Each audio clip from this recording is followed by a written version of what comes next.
بسم الله الرحمن الرحيم ألف لام را تلك آيات الكتاب وقرآن مبين ربما يود الذين كفروا لو كانوا مسلمين ذرهم يأكلوا ويتمتعوا ويلههم الأمل فسوف يعلمون. بسم الله الرحمن الرحيم. Assalamu alaikum wa rahmatullahi wa barakatuh. Tukyali ku support Islam in Uganda era nga tugenda maaso n'omwami bwe tuyita Sheikh Abdurazak Mutebi era nga tugenda mu maaso mu studio zammwe nze Anwaru Kityamwesi nga bulijjo mutabani wa deputy district kadhi wa district era kayigobayita Sheikh Abdul Salam Kakoza temunchikira nsingo kubanga mbadde nyo kuba nti mwogerako kubanga omusajja oyo yakola kyamaanyi nnyo pozi ne mama wange Hamida tumwebaze baali mujakiri tumwebaze bamuteko Kakoza lwaki olwokubanga kitange biidhnillah baganda bange bonna je bali eyo insha Allah naye nabo basabira Allah kubeera nti abatiramu wangu yona je mbadde bwemba mundalyeko biidhnillah je ndi eno Misiri era nga ndi mukola emirimu gy'obusiramu kuno obudde tugenda maaso Sheikh tubadde tugenzeko mu break naye nga ensonga etulese kati kubuno obudde Sheikh badde nkubuuzizza ku nsonga ya omwenge wine kuba kigambo omuzungu bwe yalavunula ekigambo ekyo omwenge guno baguyita wine. Naam, alhamdulillahi rabbil alamin. Naam, الذي من علينا الإسلام وشرفه على سائر الأديان والصلاة والسلام على مولانا محمد صلى الله عليه وسلم. أما بعد أيها المستمعي الأكارم baganda banga bebitiibwa mwenna oluvannyuma lw'okuba nti tukomyewo okuva mu kabreeki ke tubaddemu tukomyewo nga tugenda mu maaso n'omusomo gwaffe ogukwatagana n'ejjana. Togedde Allah subhanahu wa ta'ala yatunnyonnyola n'atugamba nti mathalul jannati bwemba mwagala okutegeera ejjana ekifaananyi kyayo kyerimu ow'ekitiibwa yatugamba nti fiiha anhar mulimu emigga omwo min ma'in ghayru asinin. Asinin sifatu lilma'i kitendo kibatenda n'amazzi omuntu yenna kyamanyi nti amazzi gabaamu ebikuddumu gasiikuuka naye Allah yakigaana yagamba nti ghayri asinin gali amazzi g'omujjana tegagira ki nebugatuuka ku tegayinza kusiikuuka ne bw'okola ekifaanagana kitya wa kaifa langa Allah yagategekera ebitonde bye byayagala. Temuli byennyanja, temuli kintu kyonna wabula gakunywa amawoomu amayitirivu naye nga gali mu migga so si tanks wabula migga olw'ensonga ebintu by'omujjana biri mu bungi obw'ekitalo bwe kiba kintu kukinyonnyola bulungi kiba kiyitirivu lomo omukyala nga bwe tumunyonnyoddeko n'omusajja bwatu bwali n'emigga gyagenda okugabira mu migga nga gugwo si gumu kubanga ogumba gutanaharu naye agamba nti anharu gwe wennyini ne mukyala wo ne bakyala bo muyina migga gy'amazzi ebika byonna. Kati n'atutegeeza ow'ekitiibwa subhanahu wa ta'ala sigegokka wa labanin anharu min labanin waliyo ate emigga nga gy'amata amawoomu amayitirivu va kugano gwalioga naninyo ku budura awoma la mata mawoomu mayitirivu oganywako noba nga tukyagala kuwa kirala ate nga n'ebirala gyebiri. Allah n'agamba si kyekyo naye n'atuga nti lam yataghayyaru ta'amu bw'oganywako tegakyuka ku mbeera yaago saamata gafa mangu n'owulya nga gatumuna n'owulya nga wunya ekigundi n'atugamba abadan wa anharu min khamrin awo wambuuziza waliyo ate emigga nga gya mwenge lazzatu lisharibin kyekigwawulako gino guli muwoomo muyitirivu nnyo tegwonoona bwongo bwa muntu so guno egino gyonoona obwongo bw'omuntu ne gizimbya olubuto ne girumya omutwe naye eri lazza kyeyategeeza buwoomerevu bwokka. Oli omuntu agenda kugunywako omwenge guli nga tagenda kukyuka ku mbeerayo wabula linnya bunnya omuntu agende ng'akitegedde. Allah yakozesa erinnya ngadde wadde kuno ku nsi tutegeeza ogutamiiza naye ayagala okukutegeeza nti gyeguli mu foomu eteri ya ku nsi kituufu ogende ogutuukeko ogunywe ono muyite kasasiro wadde nga tewagunywako naye yagunywako Allah n'amuluŋŋamya agenda kukakasa nti ali kasasiro olw'obulungi bwago ng'ate fomu gy'ogenda okugwetaagamu Allah gy'agenda okukuweramu gyeyakuwa fomu gye yagutondamu gy'oliba oyagala okugunyweramu Allah gy'agenda okukuweramu nga gulimu akawoowo buli kimu bwinga bw'wetaaga fiiha ma yashtahuun anfusuhum bagenda kufuna ma yashauna fiiha Allah yaga nti ma yashauna fiiha waladaina mazid gweokweyaga okuyoya kukwo yagamba nti almashaa au mashiatu lak gwe ng'omuntu yoya waladaina mazid fe tuleete buleesi byoyoyeza njagala mwenge gugire mu foomu eyo yennyini kati ate Allah akwongere namu ate aga nti waladaina mazid fe tulina kwongeza mashia okwagala kukwo bwe yagala nga gwe omuntu waladaina mazid kyoyagala kyetukwongera so kugamba nti nafunye ate omwenge guli nate ntidde wabula mazidi kitegeeza kwongera kwalira ki gwesaba nkwongere subhanahu wa ta'ala ogwagala mu foomu ki naye kyetuukowe kusabiriza Allah alghaniyu anil alamin agniya ye mugagga asinga abaki ate n'oliwo okyali awo muganda wange hunaka sahabun waliyo ekire kigenda kujja fil janna nga kyetisse buli kintu omuntu kyetaaga kyetisse jet train ennyonyi ezziye eresi byakugira ki by'abantu kigenda kwogera kigambe kitya aturiduuna shay'a an amutira lakum abanga abali wansi waliyo kye mwagala an amutira lakum au an amutilakum mbatonyeseze si kubawa wabula kutonya kuba kwa bintu bingi kyokera ati nkuba egira ki etonya mu bungi kati ekire kiri kijje waggulu nga bekitambula bwe kiti sekamu ani yenna ali wansi awulira kitandika okwogera kyabange hal turiduna shay'an amutirakum mwina kimwagala ntonyese fa idha qalu na'am bebaligamba nti ye fa amtaru etandika okuyiwa byonna byoyagala tewakyafuwale si kutonya kuli kufaanagana kutonya naye okujja nga bisabike bulungi kyoyagala mu ngeri ennungi bakiteeke mu wookyagala ku mmeeza kwokyagala wookyagala mu mbeera ng'ensabike bulungi bikudratillahi subhanahu wa ta'ala alladhi yaqulu likulli shay'in kun fayakun. Allahu akbar kabira subhanallah. naye sheikh kijje bwe kityo kansooke nkubuuza ekibuuzo yadde ejjana tukyagigenda mu maaso lwaki walondayo omusomo ogukwatagana ku jjana n'ogamba kanguweereza Abannayuganda mu nsi yonna gye bali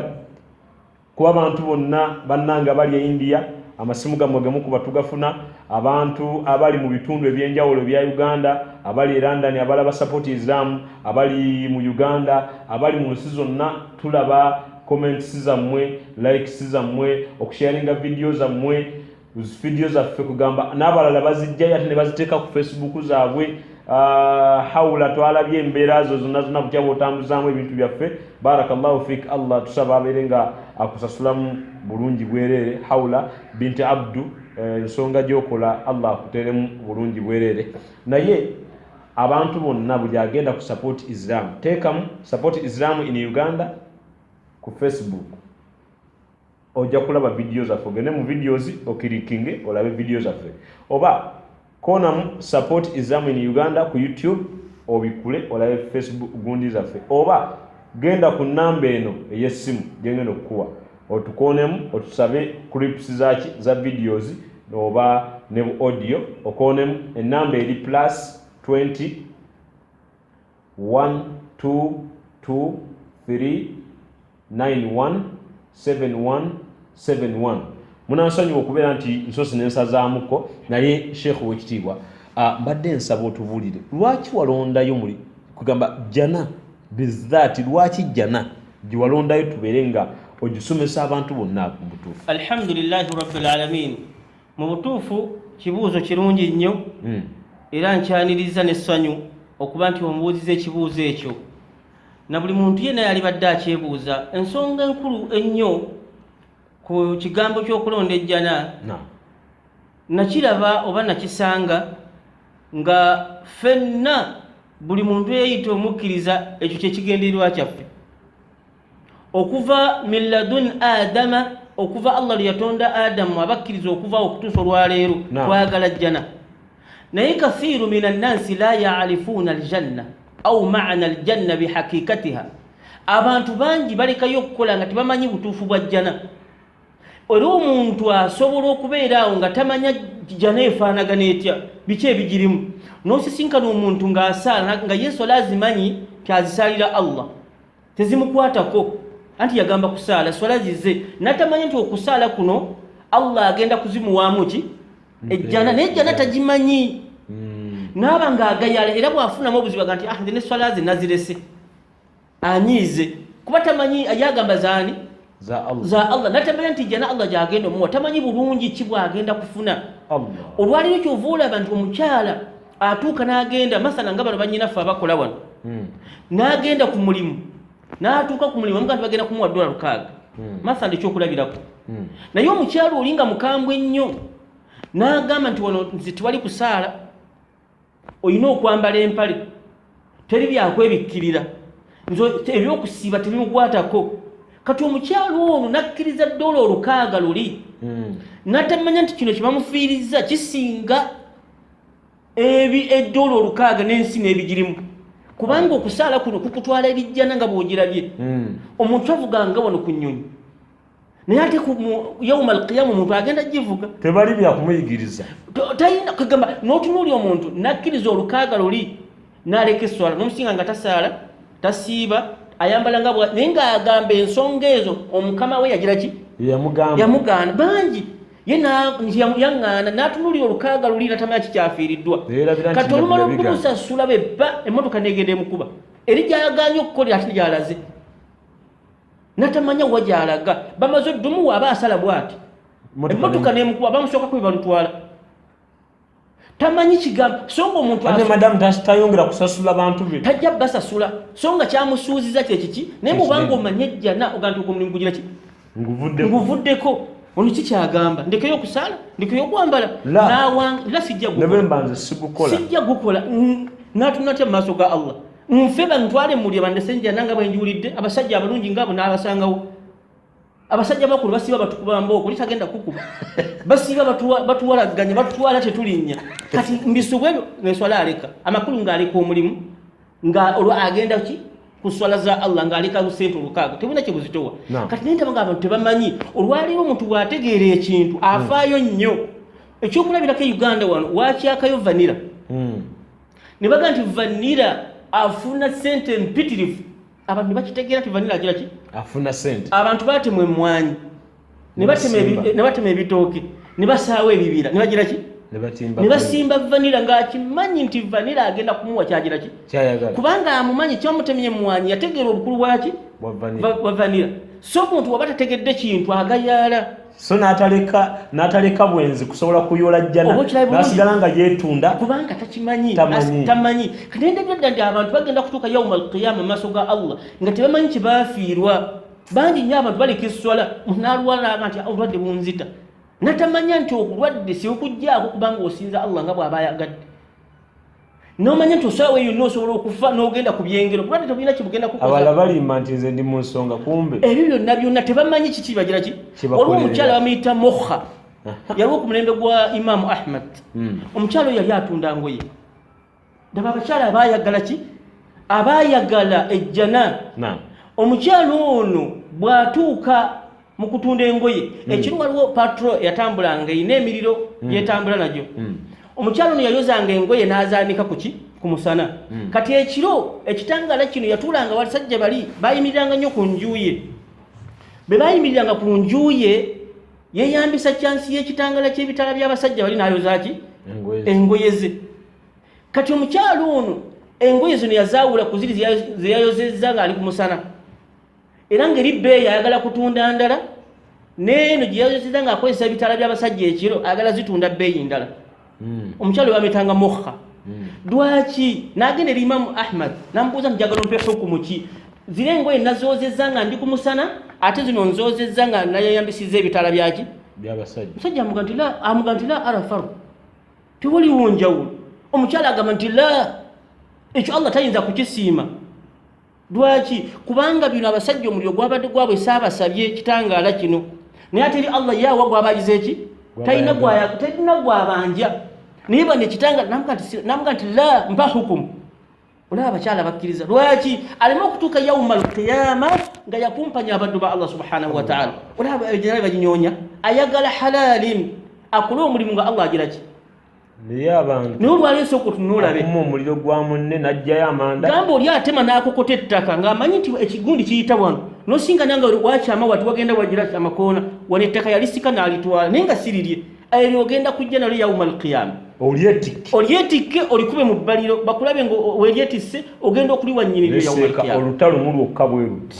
n'olukuba n'ojjawo ettaka paka gye likoma wansi seeka litwalibwa tani zimeka kati ogenda kubikola oti abantu tebamanyi aljanna yensonga mukama wange yansindika mbeere nga ntegeeza abantu ejjana omuntu asibe ng'amanyi kikyagenda okufuna tukyayogera bingi waliwo omuntu alina wano ku nsi emigga gy'amata